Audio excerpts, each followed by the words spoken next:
welcome back to the Wealthy Hills podcast, where we empower women to build wealth and leave legacies. Today, we're going to be talking about a topic called Investing as a Busy Woman Strategies for Long Term Growth. And with me, I have a financial guru and expert. I have someone who, she's actually quite there for me. She's actually my mentee, funny enough. Anyway, so today we are putting her on the spot. And before we start, can you just introduce yourself to the audience? Hi everyone, my name is Ademayowa Kamora. I am, well, my side hustle is personal finance coaching, and I'm also a chartered management accountant, but I work as a financial analyst, and I'm so happy to be here today. Yeah, I don't mind if you followed in my footsteps. I did see her as well. Yeah. So we both belong to the same professional body. So I'm jumping right into it actually. So what does investing mean to you now as a mom and compared to before having children? Okay, that's actually a very good question. Before having children, I think when I just think about investing, all I was thinking about is money, money, money, more money. How can I make more money? How can I be the richest girl on the block and things like Hey, that? richest girl on the blog. But after becoming a mom, my mind literally expanded because wealth is more than money, and you want to invest to be able to, build wealth.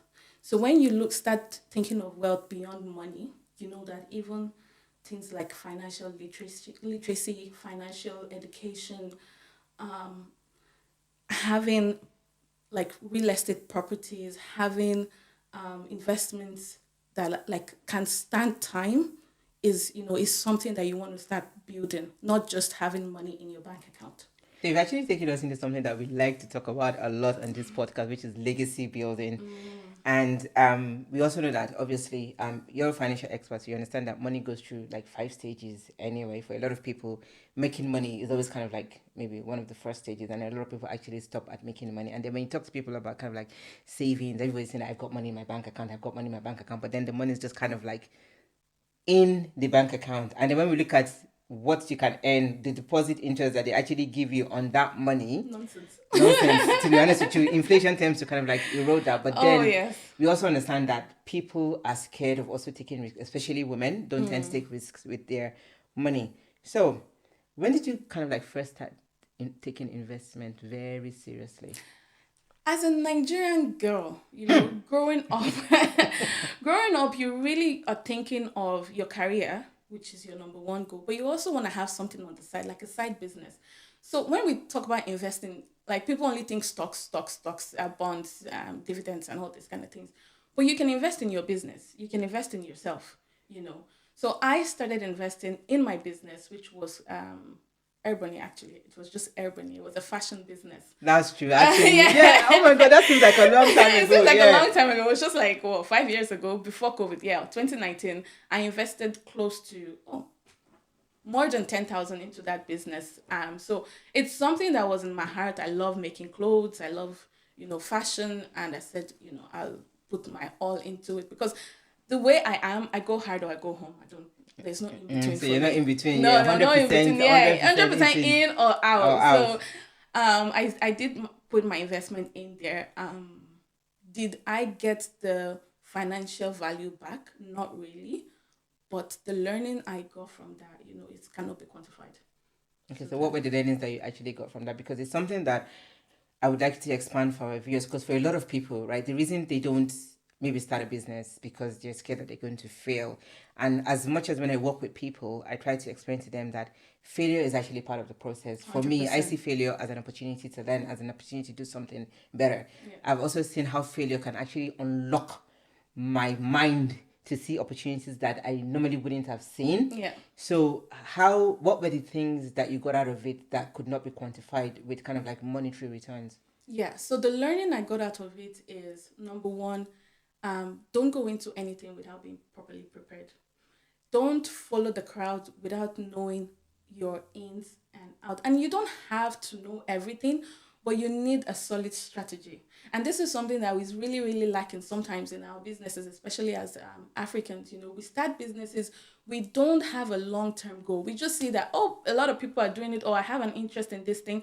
You don't check the market, what the response would be like, the feedback from your audience. You don't even know what your market audience is. You don't know the price that you should set that would actually allow you to bring the right income and things like that. You just go in. It's like, oh, I have this business idea, and you just go in. So that's one of the mistakes I made. Even though I thought I was prepared and I thought I had done all the necessary research, I did nothing. So, now looking back, I can see why I would fail. I was making decisions based on my own feeling, and how I would respond to a business of the type that I had. But you can't do that. You have to actually do your own market research. So research is very, Yes, very and you important, which is have something that yes, a lot of us don't do, especially yes, small business owners. 100%. Really. And you also have to do, like, we talk about pestle a lot in school, but it's funny how we do not take this information and actually apply it to our day to day. Because when you do your pestle, you do your economic politic, and you see how these things, though your business is small, you can see how these things can affect, like, Impact how your business, no matter how impact your small your business, business no is. matter how Like, yeah. small. Like, even the social, for instance, you see social media today is a thing. If you have a big business that is like yours, but is in an international space, you can start, I don't want to say copying, but you can emulate some ideas from their business. And because everyone sees this other business as growing in this international space, yours can start to grow based off that. So you're leveraging Yeah, what is already out exactly, there and exactly. leveraging So the you have marketing to that they're doing. exactly. You have to see your opportunities, and you have to see how it works for your business, and you also have to know what the threats are. But, like, again, these are not things that a lot of people would do when they And want to I don't start a think that you business. did when you No, started your first I didn't business. do it at all, but So, I won't be making that mistake again if I again. want to, start another business. So in terms of, because you talked about the fact that obviously your mindset changed when it came to money. So how has motherhood changed the way you think about long-term financial security? There's a story behind that one. So when before I got married or got pregnant, I started my CMA exams for my qualifications, and I was career oriented, focused on my school, my books, my this and that. And then, I had a goal to finish all my exams. As of that time, I had like 9 exams. So I was like powering through them. When I got married, I had like 6. Then I got pregnant. And after I gave birth, I said, you know what? I don't want to look at any book again. I want to focus on this child. Oh my God, motherhood is so sweet. Yeah, but one day I went to the shop to buy something for my son, and this is me calculating. This is me doing, okay, this is cheaper, this is not cheaper. And I said to myself, I don't want to do this for all my children. Like, I don't even want to do this all my life. So I actually need to go back to my studies and make sure I get the full benefit out of it, Yeah. so that I can get the full earning that I can get, not just be in a stage where I'm always, trying to work out money management and Yeah, things looking like at your that. bank account before you can afford things, basically. Exactly. And I mean, for her, I mean, to put it in perspective for our viewers, is if you're an accountant, those qualifications, those letters behind your name, it's the difference between. They come in handy. They come in handy. To be honest with It's you, like it's 25 to 30K difference. yeah, difference. Like immediately Yeah. you kind of like qualify. It's Yeah. funny how you will meet someone that has been in a job 30, 20 odd years, but because they don't have that qualification, and then 100%. somebody, a fresh graduate, just because Yeah, they have they have the qualifications. they earn even a lot more, more than somebody that has been Yes. in the job for like 20 Yes. and I understand how that feels, because I remember I qualified pre recession, not pre-COVID, pre-financial Oh, recession. 2008. 2000, yeah, actually, yeah. So I actually qualified in 2008. Funny you should say that. And I remember I went from earning, I qualified just before, a few months before the old financial rubbish happened. Yeah. And I remember at the time when I wrote my last exam, before my results came out, I was earning 40K. And this was in 2008. The moment my exam came out, my director at the time increased my money to 65K and gave me a 10K bonus. Now we're talking, this was 2008. That's what we like to I hear. was That's what we only like 3 years to hear. married, no children. Do you understand? That's what we I like was to boarding. The hear. first guy gave me that sign-on bonus. I was like, you know what? I felt like, yes, I thought you have arrived. You have arrived. And then, few months later, recession happened. Now, luckily for me, I was working in construction. So, Okay. yeah, Oh, that was a booming market. that was a as of booming that market time. as at the time and stuff like that and Yeah. everything. And then, but then when it happened, Yeah, all of everything us just, got made yeah. redundant Oh, and everything. And then yes. that was when I switched jobs and I moved to Accenture. So the difference between, like, do you understand? So Yeah. what that actually did for me was I had bargaining power. So when I was going into the market, I was already on 65K. Do you understand? Yeah. So when I was kind of like putting myself out there, what was the last salary? 65K. They're like, you know, the recession happened and you won't be able to. Yeah, fine. We understand that. But the truth about it is, I was on 65K. And that's so even if I fact. was going to take a pay cut, it wasn't going to be all the way back to dramatic pay cut and everything. And that was one of the things that actually did for me. But getting my qualifications actually got me there, basically. And luckily for me as well, my experience was signed off before I even wrote my last exam. So okay, your PER. yeah, it was signed before I wrote my last exam. So oh my god. yeah, so That's so cool. So as a busy mom, so how do you realistically make time for financial planning and investment? And I know that you're a personal finance person, but now you're gonna have to tell us what you do personally in terms of how do you financially plan, how do you invest? I've been planning my finances since 21 years. I'm 18 now. No, so that would be like 13 years. Okay. So it's now right now it just like naturally comes to me, you know. I'm a big lover of Excel, so I use Excel a lot. I use the templates in Excel. And then when I met my husband, you know, it just naturally fell on me because he knew that I'm very good with money management. He, as of that time, he was the kind of person that when he wants to buy something, he goes and buy the most expensive thing. And then he'll come home and I'll be like, you're taking it back. So like I said, it naturally comes to me, but definitely I do budget, you know, my finances. I think budgeting is the first. In fact, you can't start anywhere without budgeting. And a lot of people say, oh, I know how my numbers work in my head. But it does, no, your head can deceive you. Yeah. Your mind can deceive you. Today you spend this money, tomorrow to say, did you really spend it? Spend it again. Like they always say, a short pen is better than a long memory, but whatever. Oh, yes. A weak pen is better than a strong memory. Strong memory, 100%. And, you know, so budgeting is something that every day I look at my spreadsheet. You don't even need Excel. Like, you don't even need to be Excel savvy. You can use even book and paper. Just writing things down, because one thing I always say, out of sight is out of mind. So if you can't keep track of it and you can see it literally and how the money is going, then how are you making decisions? For me, if it's not on my budget, it's not happening. Until I have it there, then I know that, oh yeah, I want to do this, and then we're going to do it. So we, like I said, my husband and I'm the one that's controlling, like not controlling, but I'm the one that is managing the finances.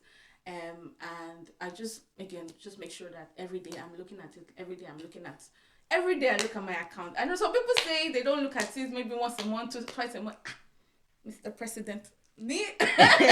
You have to track it so you know what's going on. Because even your bank puts bank charges. Oh yeah, tell them. And these are some of the things that we teach women as well, or when we, like, I mean, you're a personal finance coach as well, so you don't understand how it is that. What is it that is going through your bank account? Exactly. Are you tracking it? Like, is the there leaks? All those little things are leaks now. Yeah, like things like even like your car insurance. When it auto renews, they will auto renew 30% more expensive, and you don't know. So things like that. Sky, they are the biggest scammers ever. When they renew, like, I mean, seriously, it happened to us recently, and naturally, myself and my husband are very good when it comes to all this budgeting and checking. Vodafone bill, because now there are like 5 of us on the contract, like, so my children as well now have phones and everything, and they said we were out of contract, so they auto renewed our Vodafone contract, something that we were probably paying like 100 and something for all 5 of us, all 6 of us, because my mom as well. It went up to 400 and something. I was like, what is that? Since when did I start owing without? Do you understand? And it became kind of like a big battle, and that's why it's good for you to kind of like track. And forget Excel. This auntie here, she's a financial accountant, financial analyst, and everything. Excel is something that it comes naturally to us. It comes with the job and everything. Now, your bank account, most banks have become very tech savvy that you can actually track You're what you're spending. spending your Yeah, money on yeah, and everything. yeah. Like even things like Revolut apps, so you can Revolut begin is to, very good. very Revolut is very Revolut good. is I very actually good. move my spending money into Revolut so that I Yes. can see what I'm actually spending Yes, my yes, money on. Revolut So is there are very things good. like that out There's there. also the Unpost financial management app. I can't remember See, the we are name. giving you guys like tips Yeah, that you can use yeah, to kind yeah. of like Download manage the your money. Unpost one as well. It's Download very the good. Unpost one as Yeah, well. So so those you are, can sync. You can sync your Revolut and your bank. So I synced my AIB and my Revolut to my Unpost, and then I can see all my hey, see the tips expenditures. that they're giving you people. Especially those of you that live in like Ireland. So it was actually going to be one of my next questions, right? So what are some small practical steps that you found that moms can take to Yeah, get started, even with a packed schedule? And this is one of them actually yeah, sync your bank accounts, sync your Revolut, yeah, sync to the Ampos app. So that way yeah. it helps you to track your spending and then budgeting kind of like becomes easier. Easier, yes. So, what Yeah. other things do you think they can do? Because I know you talk about auto savings. I mean, with Revolut has even those people they're on crack. If there's anything else that I can actually define, I mean, define them with, which is they don't have a savings app, they don't have stocks. Yes. It's Oh, Revolut like is so you can do your highly. investing in everything. So if you're sleeping on Revolut, I don't even know I thought why. AIB was good, but Yeah, Revolut Revolut. Oh yeah, next level. next level. Like seriously, so it's almost I like you can recently have all opened your. another. Yeah, I recently opened another account in Revolut, and I just call it side effect, and I just throw money in there. You know, because it's so easy now to just open it. Even on AIB, I don't know about Bank of Ireland and the rest because I've never AIB really is the used most them. is actually the most tech Well, service bank yeah, in Ireland yeah. anyway. So So, and I've used they you know when I started my college, they kind of like reached out to the students, so they had offers for students. So I just went with them from the start. So I've not really tried any other bank, but you know I also use the 7 day notice deposit account in AIB. So what that does is that it locks your money in a deposit account. Now you do get interest, but those interests are not huge. But like if it's money that you need between 1 to 2 years, I won't say let me not say 1 to 2 years, between 6 months to 1 year, I wouldn't say go and invest it. I would just say lock it in a deposit account where the interest can be high a bit. Um, so I lock it in my 7 day notice account, and if I need the money, I have to plan 7 days ahead. okay, so Then I have to put so in you a don't notice. yeah, notice. So That way, when I put money in there, no matter what enters my eye, you won't buy it because that's I'm 7 days not because buying you don't it. want to lose the interest Exactly. on And it, then in basically. 7 days' time, I would have thought about it and rethink and rethought and I would have made up my mind if I You really really want want it. it if it's And a if I want or a need. If exactly. it's a want or a need as well. Now, like I said, the mind can be very deceptive, can be very manipulating. You can do that kind of thing and then you want to buy something and then your mind will tell you, but you can use Klarna. Ah, But, yes. but you can use You this touch on buy something. now, pay Buy later now, pay later. So that in 7 days, offers. yes. Mm-hmm. And then when you're 7 day, then you now pay for it. Mm. Don't do it, yo. That's even the interest on that. That kind of interest is actually really, really high. Oh, Klarna. Klarna interest is really, really high. So if you use Klarna, what she's trying to say is the interest you'll be paying on Klarna will definitely erode whatever interest that you're getting on that deposits, and you find yourself in like a very tight situation. And the thing about Klarna and all those things is like they become very, very, very Addictive. addictive. Yes. So true life story. Oh. True life story. But this was when I was much younger. Now I am wiser.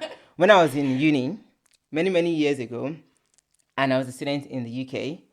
And as a student in the UK as well, I mean, to be honest, and I'm going to tell this story so that people can kind of like get where I'm coming from and kind of like the traps that we've all fall into when we're young. But even as mothers raising children as well, is something that we kind of like need to look out for. So as a young person in uni, I was also in the choir at the time. The church that I was going to, House on the Rock, London, you have to show up, as in when you when you see people like their shirts, everything speaking and everything. So Okay. really like it was very so really and truly, and it was a time when if you are very not like now those days, TM Lewin shirts, Thomas Pink shirts, and us and cottage shirts were the in thing. They were actually at that time they were really really expensive. So most of the people in the choir had those shirts. So when they call shirt colors, we all go there and like buy shirts and everything. Anyway, London, UK then, every store had a credit card. So when you go there, they will offer you a store card. Oh, God. Students like me, broke students, they offered me store cards from different stores. I had all of them. So I didn't used to think. I just used to go and I used to swipe the card and I used to pay the minimum. I'm sorry. So when I moved to Ireland after I got married, My husband, on the other hand, has always been really good with money. The man had no debt. So when I moved with all this. Yeah. First of all, it was like when I was moving and my load came. He said, Lako, you're a student. How do you have like all almost these 300 things. pairs of shoes Yeah. and everything? How did you manage it? Yeah. I said, what is your business? Are you my father? Did I? Then when he now saw The store credits. the debts that it was like that. So you want to be paying? He said no. He said, you know what? Don't even bother contributing that everything. You see, the first work that you're going to work like this, every week you're going to go and be spending money, sending money He to stood on business. and we're going to pay it off. Now that was when the pound was really, really strong. It's not now that euro and pound. Euro and it was pound when is, it was dragging, then like it was almost 0.65 euro to one yeah. to 1 pound. So it was really, so we were sending that money, and within a year I had to And it would clear hurt all. you. Oh my goodness! my As in Lord. me that I used to like to come correct and everything. As in so And that's the thing. and that's why those Yeah. kleiner things don't get Yeah. because the You interest have- rate on those cards. So it's crazy. It is actually crazy. And this is what I want people to really learn, especially students. You can Financial literacy for students is very, very important. Because but that is when you start getting into debt, and that is when your mindset put it on about the money. curriculum. They would never, because they want you're literally their target market. Like Yeah, exactly. I'm telling you, when banks When banks are giving you credit, because they give us credit card, they give us student credit card. Yes, they will circle They used to you increase like my target limit. market. This increase my limit. Which I'll collect it Yeah. and I'll be balling. Yes, it's now that I am wiser. Balling on debt. Yes, so now and I tell my children, and that's why financial literacy is really, really important, right? It's And super for us important. as well on this podcast is part of building legacy is empowering the next generation. We're encouraging mothers.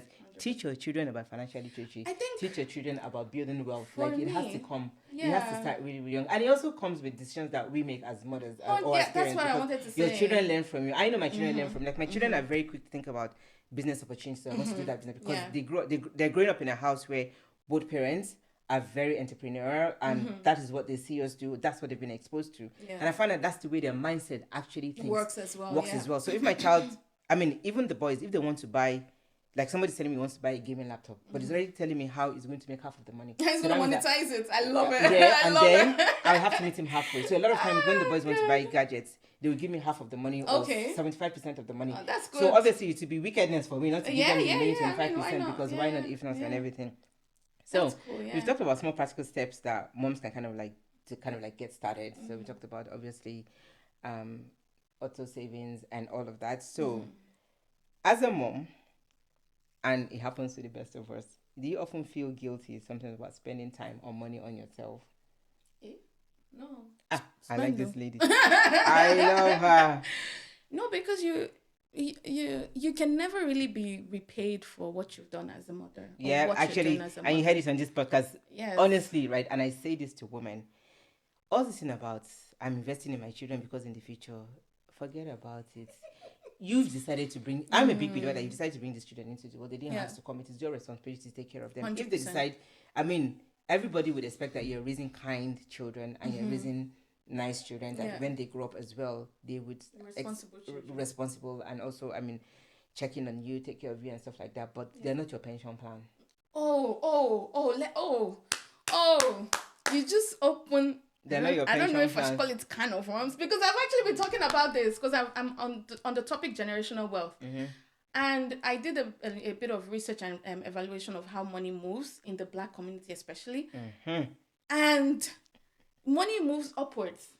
You know, money is supposed to be going, not money actually, wealth is supposed to be going downwards from one generation to the other. That's the whole point of generational wealth. But unfortunately, this is part of also society. This is part of also cultural, mindset. This is part of racism and discrimination. This is part of looking for greener pasture somewhere. You send your child abroad and you just expect that investment that you made abroad is sending money back. It's not right. And it doesn't really work that way. It doesn't work that way because a lot of times these children that you send abroad, you don't even know what they're going through. You don't know. And you expect them to be sending money, and then you put a lot of pressure on them. Pressure is real. Depression is real, and it comes from all these things because they are trying to also live their lives, and then they're also thinking, I have to send money back to mom. I have to spend money to brothers, sisters, uncles, aunties. And it actually kills their creativity. It kills their ability people, to actually generate wealth because and what you're doing relationship is as you're well. living from paycheck to paycheck Literally. because the extra the brain and everything that you're supposed to be using to think, to begin to build wealth, to create that generational wealth, you can't actually do it because all of that extra cash that is even coming into your hand that you're supposed to be using to do that as well is already going back as black tax. It's already going Black. back as all And sorts this of is things and where you everything. see people now going into debt because they don't even want to make the people at home feel bad. Yeah. They also want to act like as if they are in the money that they think they are when they're not. This is another kind of It's another. That's what I said. You opened. But yeah, it's something that we really need to be mindful of. Just again back to financial literacy, and you actually just need to sit down at the stage and just evaluate where you are. If you find that you are struggling with finances month on month, you actually just need to sit down. You need to pause and just say, what is going on? If you can't really understand what is happening, then you need someone to come and help you evaluate your financial position. And this is where I come in. I review people's budgets and I'm like, okay, I think this is where you went wrong. I think this is how you can get better. But it would take time. It's not something you can fix in a day or two. Yeah. These things take time. So, what investment strategies or vehicles have worked best for you as a long-term growth plan? So, like, what does your financial portfolio look like? Oh, I diversify. I'm one thing that as well is not properly spoken about is your investment personality type. Yeah. So you can have a risk taker. You can have people that don't like risk at all, so they call risk averse. And you can have people that are just okay about risk. If Yeah, it's risk neutral. calculated, yeah, Yeah. it's risk neutral. I am risk averse. I don't like risk at all. But I married a husband that is A risk taker. risk taker. When they say you marry the opposite. Yes, and then you guys meet I in the middle. literally before we met in the middle it was a bit of a tussle, but I am trying to get to a space where I can also take risk, but I am not ignoring, low risk opportunities. So I invest in my company. My company offers shares on a discount. Definitely taking Definitely, that. yeah. That is Definitely one thing I always taking tell that. people to take advantage of. Really, Definitely, to be because honest with you. it's most times discounted, so you can always take like advantage you're always of that. earning almost immediately because Yes. it shares come to you Yes, at a exactly. discounted price. Yeah. Discounted price. So whatever discount is almost like a gain to you, and then pension, 100%. Yeah, I think we spoke about that last season. 100%. Always take advantage of the Whatever pension. your company is offering, if it's 10%, they're going to match your whatever you're giving. Give 10%, because at the end of the day, if you're putting 10% into your pension and you're putting another 5% into your shares in your company, you can live on whatever is coming back to you. You can. Yeah, I think it's learning to live within your means. Yes. I have um a brother-in-law that used to live within 50% of what he earns, and then the other 50% used to go into investments and things. Yeah. And he said that the lifestyle actually was that 50% when you really look at it, Yes. because then you get rid of all the leaks. That's just the honest truth, Exactly. You close the gap. So definitely a pension, definitely company stock shares, and then you can look into mutual funds and ETFs. Like I personally would not say buy this ETF or buy this mutual funds, but you should definitely, because those are low risk yeah. mutual funds Investment. low risk investments, and then invest in yourself. So I think everybody has a talent. I've seen the most I want to say ridiculous, the most ridiculous talent on TikTok making money. Oh yeah, that's true. So whatever you think you can do, just see how you can monetize it. See how you can monetize it. I asked God for something. I prayed. I said, I'm looking for a business that is low capital but high returns. I said, oh, what can I do? What can I do? What can I do? I will see my chartered accountant. But I realized that I've already paid all the money that I need to pay. My company actually paid it for me. Yeah, so I didn't really pay yeah, anything. but And this is information that can be useful for others. So Yeah. why not? yeah, small business, like there's so much you can do, and So- that's what I so said to my much. producer as well. All this marketing, like advertising and marketing, is something that we women don't even know how to do, and then we have a guru in our midst. Like Do you seriously, we understand? should be paying like Whatever- me. I have been and one business things in my That head. you If I can can just find do, somebody that can market yes, and that advertise can it, execute it for you. that will market and advertise it, I'll just take my hands Yeah. off it and everything. So yeah, everybody So, has a talent. yeah. Like, what is it that is in your hands? It's funny as well. Like, and we talk about God on this podcast because it's faith based. Like, the question that God asks a lot of people is, what is it that you have in your hands? Do you understand? Like the widower that went crying to the That's brother, true. like, what do you have? What do you have? Like, it's always what is it that is in your hands. So a lot of times your financial success is tied to that thing that is already in your hand 100%. Yeah. 100%. Do you Yeah. understand? Yeah. Yeah.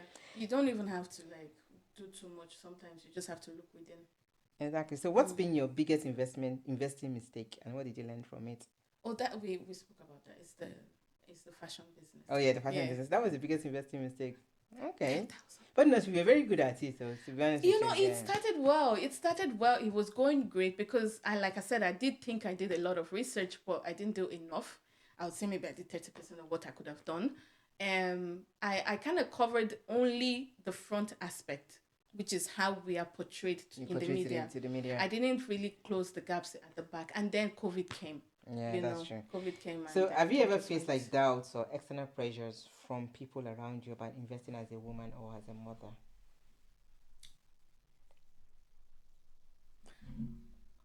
Say that again. So do you like have people ever said to you that, oh, why are you investing? I don't think you should. You shouldn't be taking risks with your money.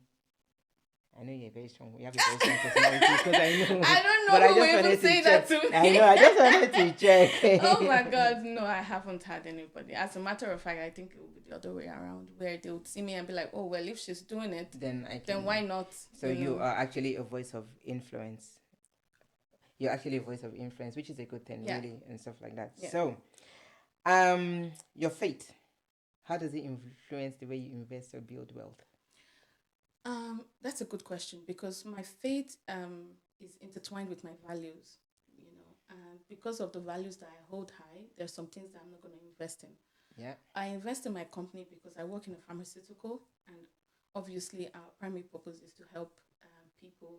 You know, what we're making is for people in the hospitals to help them in their recovery and things like that.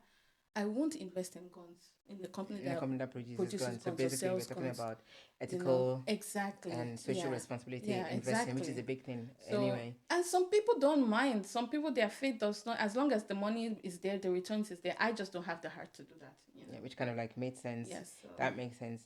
So, in terms of long term growth, what kind of legacy do you want to leave behind for your kids? the bare minimum. Why are one of those?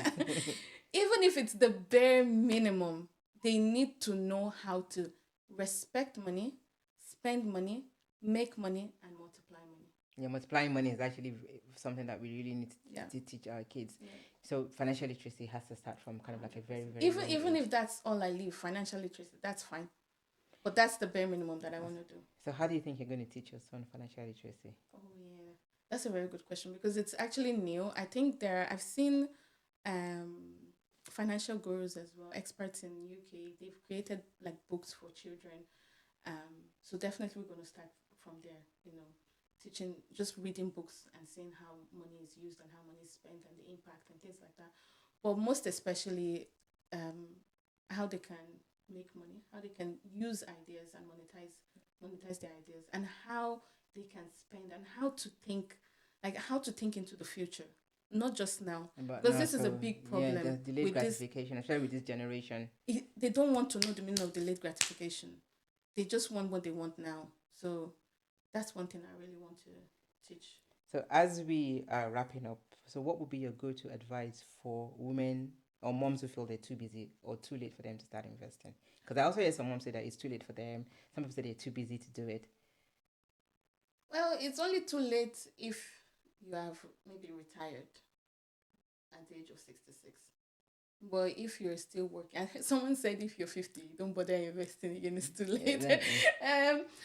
I don't think so because even if you start investing at 50, you still have you have 16 years. Yeah, It's exactly. Funny 66. enough, we had a Yeah. 50-something-year-old on the podcast who is Yeah. still very actively Yes. investing, building You have businesses, 16 investing in years to ourselves. invest, and that can go a long way.